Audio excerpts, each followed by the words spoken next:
What's going on, my trainer club? Today we're gonna check out the predictions for the next year and a little bit longer community days coming to Pokemon Go, including some of the Pokemon that I am most excited for. So welcome to the trainer club. Here we go.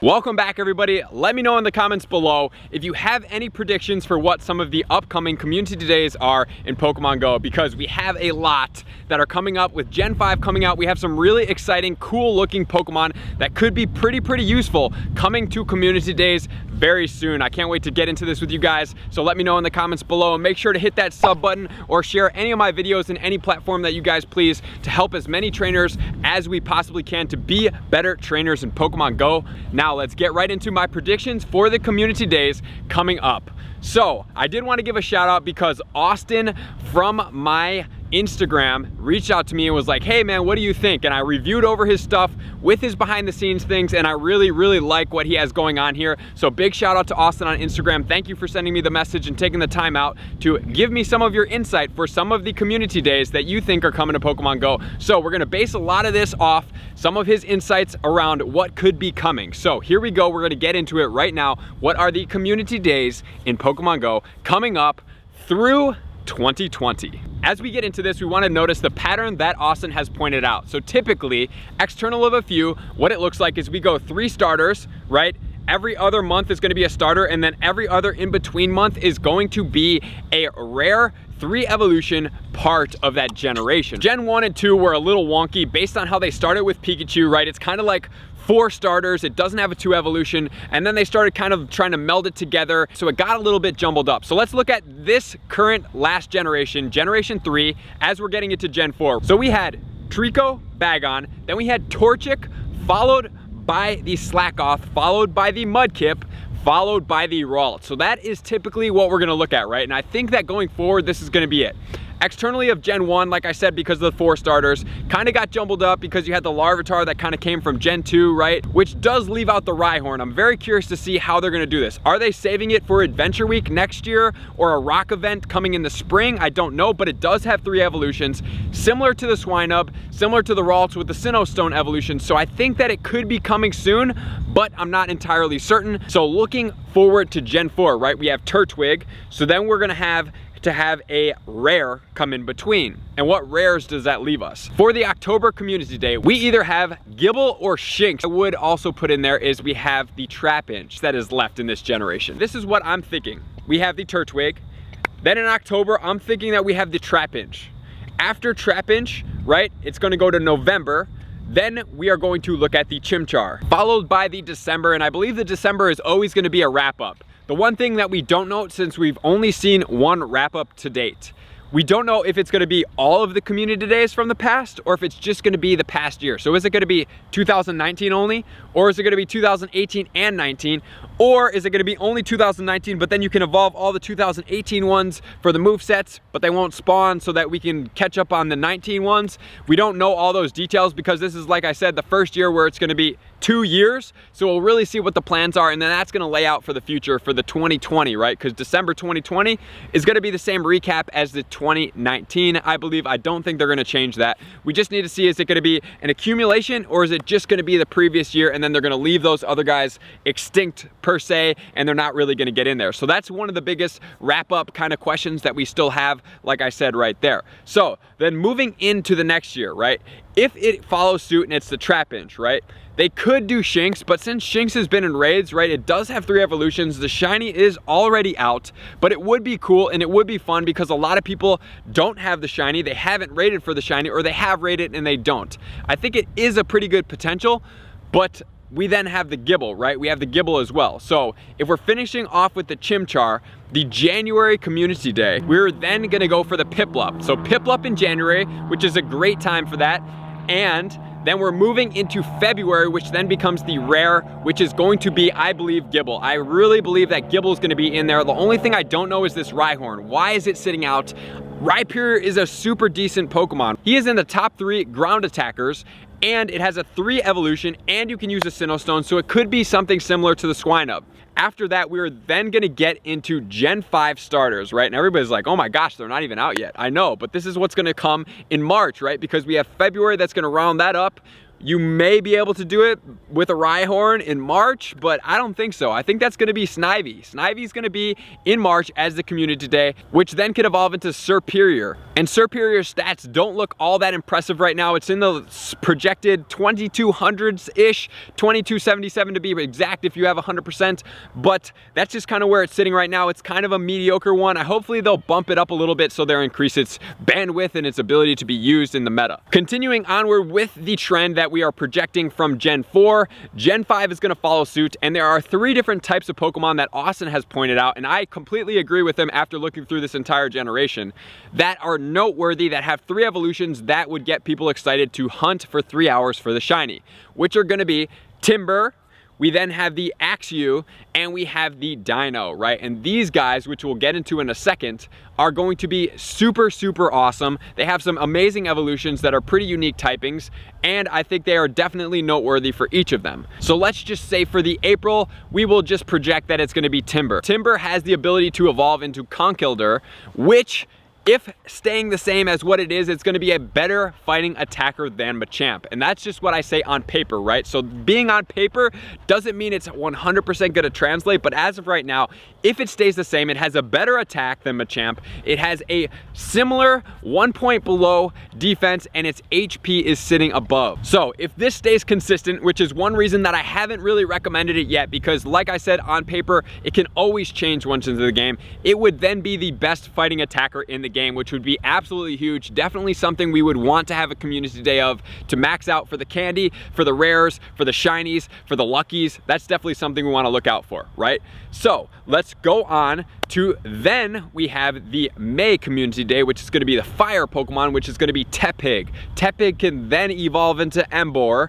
Emboar is a pretty powerful Pokemon. Max CP at 2900 is a fighting and fire type Pokemon, so he does look pretty promising. I am definitely a fan of this Emboar. His attack is going to be 5 points below the Blaziken. His defense is going to be 14 points below. However, his stamina is going to be 52 points above, which would basically guarantee his TDO times DPS higher than Blaziken, which could then put him up as far as the fighting attacker. And if they give him a good move, this dude could really put some weight up there for a fighting and a fire attacker. Depending if he gets that blast burn, he could definitely pull over one of the top fire attackers in the game, which would be really, really cool, because the DPS times TDO with that stamina is really going to help him sit out and put him apart from a lot of the other Pokemon because of how tanky, and also he has a pretty decently high attack as well. Which then leads us into June. June can be Axew, right? So either one of these 3 is going to be it. So it's either going to be, like I said, what we just covered, the Timburr, the Axew, or the Dino, which we'll get to, projected for the August, right? So it doesn't have to be in this particular order, but it could be one of these 3 in each one of these slots.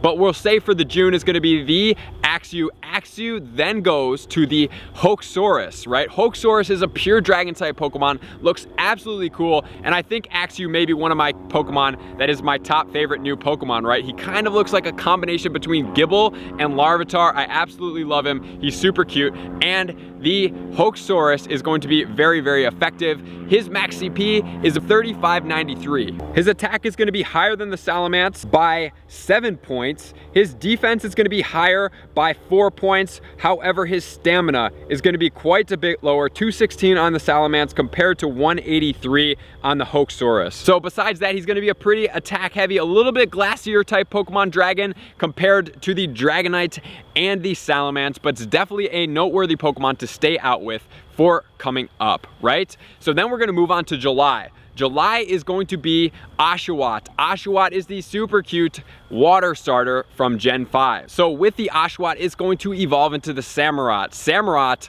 looks really cool, really like him. His shiny's amazing. However, he does not get above the current basically non-legendary top water attacker, which is going to be Swampert. So compared to Swampert, he has a little bit better attack by 4 points, 212 compared to 208. His defense sits lower than Swampert, at 157. And then his stamina is 9 points below the Swampert as well. So just having him above 4 points in the attack is not gonna outweigh the other two categories that are currently out for the Swampert, which then leads us into the August, which could be the Dino, right? Or it could be the Axew, or it could be the Timber, depending on what has happened. But let's check out the Dino right now. Dino is actually a Dark Dragon combination, so that is really cool. And he goes into the Hydreigon, right? So Hydreigon is going to be the third evolution, definitely a noteworthy Pokemon that I highly anticipate to be one of the top attackers, especially since he's dark, right? We need this really good quality dark type Pokemon. So let's check out his stats. So Hydreigon has an attack of 256, a defense of 188, and a stamina of 211 in comparison to the Salamence. Salamence has 277 attack, which is higher than the Hydreigon. It has a 168 defense, which is lower than the 188, and it has a 216 stamina of the 211 for the Hydreigon. So in comparison to the Salamence, it looks pretty good, and these are still on paper, right? It definitely could change, but it's not sitting above the 4,000, and the CP in here isn't outrageously high, so it has a chance that it could stay the same. But let's check it out in comparison to the top dark attackers. Darkrai is projected to have a max CP of 3739, with an attack of 285, a defense of 198, and a stamina of 172. In comparison to the Hydreigon, we have a max CP of 3625, an attack of 256, which does sit lower than the Darkrai, right, by about 30 points, a defense of 188, which is lower also than the Darkrai. The stamina of the 172 Darkrai is definitely going to be lower than the Hydreigon. So in comparison of the two, the Hydreigon looks pretty good. Darkrai, I think, is still going to sit in the top spot if he doesn't get nerfed. He does have the potential to get nerfed. We definitely need that dark attacker. But besides that, he's going to sit in the second potential dark attacker with a dragon combination, which is very, very unique. We are then getting into Gen 6, and everybody's like, oh my gosh, we're already in Gen 6 by then? Yes.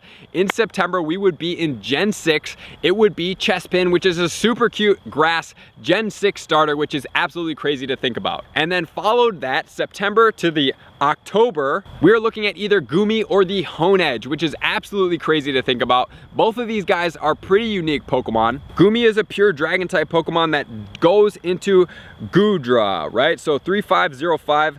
Definitely more of a defense heavy dragon, so it's going to be pretty cool to see what happens with him. The Honedge is a unique combination of Steel Ghost, which goes into the Aegislash, doesn't max out too high, so it's kind of a weird Pokemon, but it has a very, very high defense, but it definitely does fit the mold for the 3 evolutions. Then we have the November. November is going to be Fennekin. Fennekin is the Gen 6 Fire Starter, which will then be followed by the wrap-up for the 2020 community days, which we will see if it's going to include all of them or just the 2020 wrap up of the previous community days. I think it would be amazing to have them all, but I also think it would be unique to be able to evolve them all, but only get the last year so that we can kind of catch up on the shinies if we need to. Then in January, we would have Froakie.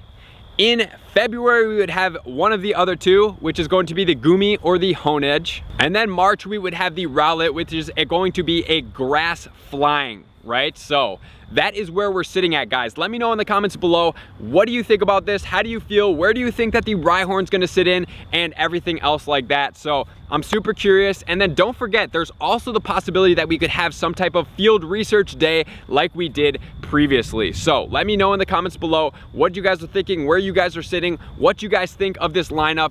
Big thank you to Austin for bringing this to my attention. I really appreciate you doing the research, and I completely agree with you. You know, Gen 1 was kind of weird because they went from the Pikachu straight into the Dratini, right? And then they started doing the cycles. And then since there wasn't anything that was super useful with the 3 evolutions, then they threw the Larvitar in there. So it kind of got jumbled up. And then Gen 2 was a little bit jumbled as well. But now I think they're on a pretty consistent path, and they have the potential Rhyhorn to kind of throw in there to fill a spot if they need to. But from what we see right here, we don't see it. I even confirmed with my buddy Matt Fitz, who also agrees. That's what we're sitting at, guys. I super appreciate all my commenters, likers, subscribers, and my Patreon for taking their subscriptions to the next level. I will see you guys out on that next video. Peace.